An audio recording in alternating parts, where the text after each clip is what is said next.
Okay, so now this one is the same topic really. We're looking at two graphs crossing each other. 1 over x equals sec 2x. So if I write down that equation, what I'm saying is, where does the graph of y equals 1 over x intersect the graph of y equals sec 2x? So if we draw the pictures of those two graphs on top of each other, then we can see the root, we can see the solution. So you have done a beautiful picture of sec 2x and a beautiful picture of 1 over x. Be careful with your y equals 1 over x that you go asymptotic to the x-axis, because you could argue, you might think this is a bit mean, but if I zoom in on it, if I can you see how it kind of starts going parallel? So if you imagine it as an aeroplane landing, the aeroplane is coming down, coming down, coming down, and you think you're about to land, but then you actually don't land. You just do a flyby.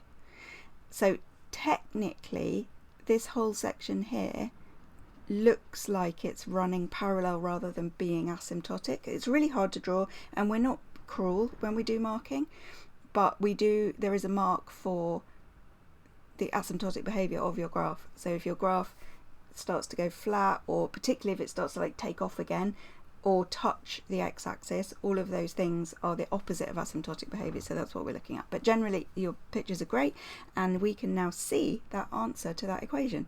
This equation here, the answer of where those two cross is this number, so something definitely less than pi by 4, something here. Okay, then it says, by considering a suitable change of sign, show how the solution to the equation lies between 0.4 and 0.6. 0.6? Yes, 0.4 and 0.6. So you realised straight away that the change of sign argument only works if we are trying to solve something is 0, because what it does is it says, well, let's see what the graph is doing here, let's see what the graph is doing here. Oh, look, at the point A, the graph is negative, f of A is negative. The graph is below the x-axis, but then at B, the graph is positive, f of B is positive. So as long as the graph is continuous between A and B, meaning I have to not take my pen off when I'm drawing the graph from A to B, it means that no matter what happens, it definitely has to cross the x-axis somewhere between A and B. So it's only going to work, this argument, if we're looking for a root, because what it does is it locates a root. It says there's definitely a root here between here and here. And at the moment with this equation, we're not looking for a root, we're looking for an intersection. Now obviously we can rearrange this very easily, right? We can just say, okay, now I'm looking for a root, put the sec 2x on the other side. Or we could say, okay, I'll put the 1 over x on the other side, now I'm looking for a root.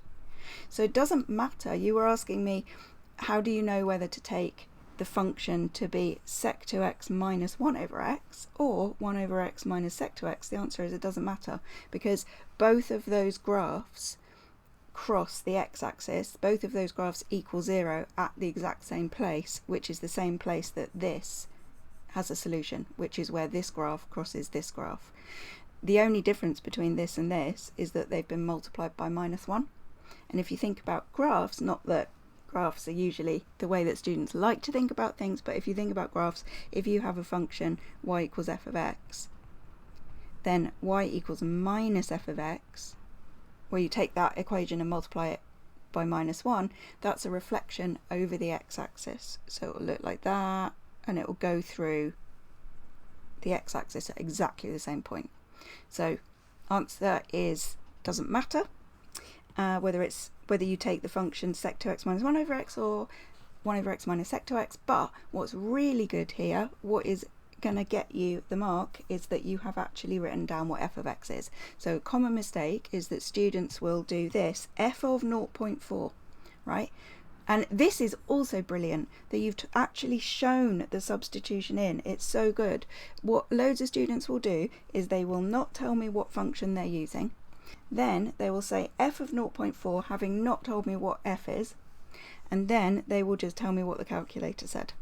So I have got no clue what they're doing. If that answer's wrong, no clue. Whereas because you told me everything, it means I know what you're doing, and it means even though you made a classic mistake, which is that you had your calculator in degrees instead of radians, or radians instead of degrees. Oh, it should be in radians. How do we know that? Where does it say? By sketching the graph. Does it say it some? Oh, we're not doing differentiation or integration, so there's no particular reason we should be in radians.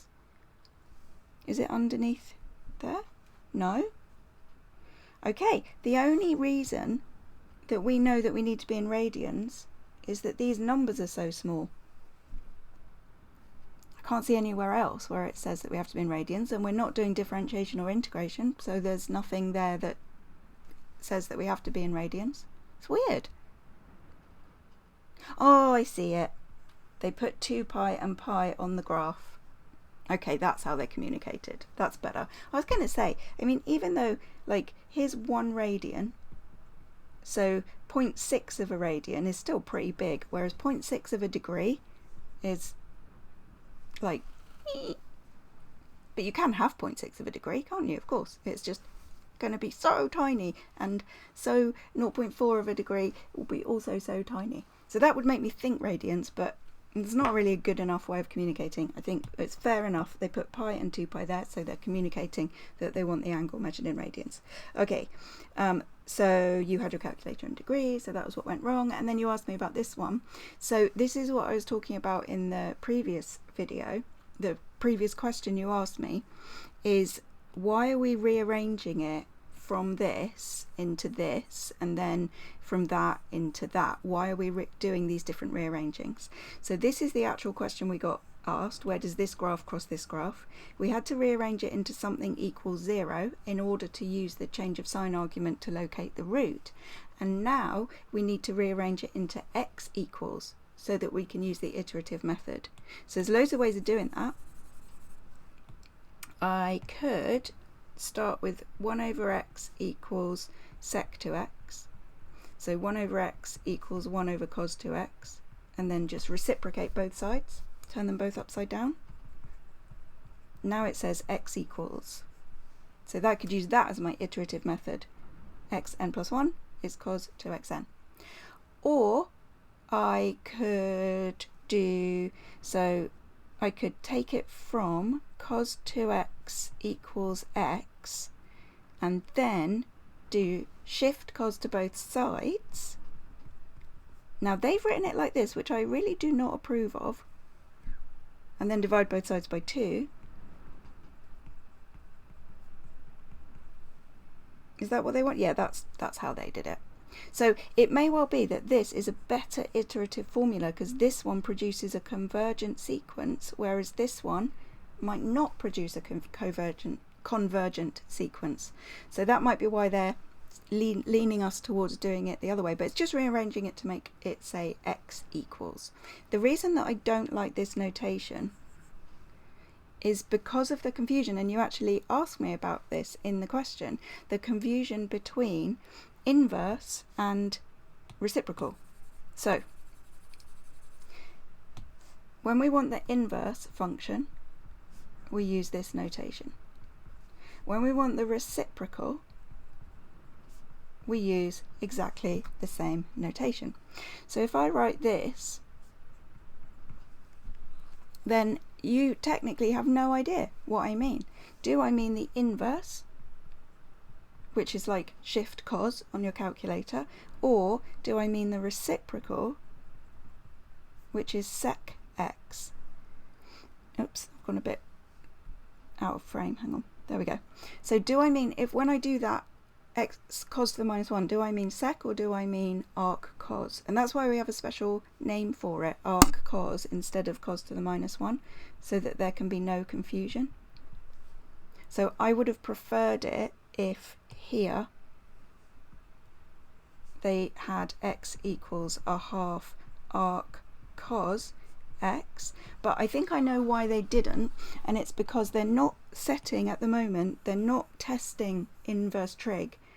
I think they're not sure what students' confidence and ability is manipulating arc cos, arc sine, arc tan, and they're being very careful with where they put it and making sure that if a student doesn't recognize that notation, that they only drop 1 mark or no marks. Some of the exam boards haven't even mentioned this yet.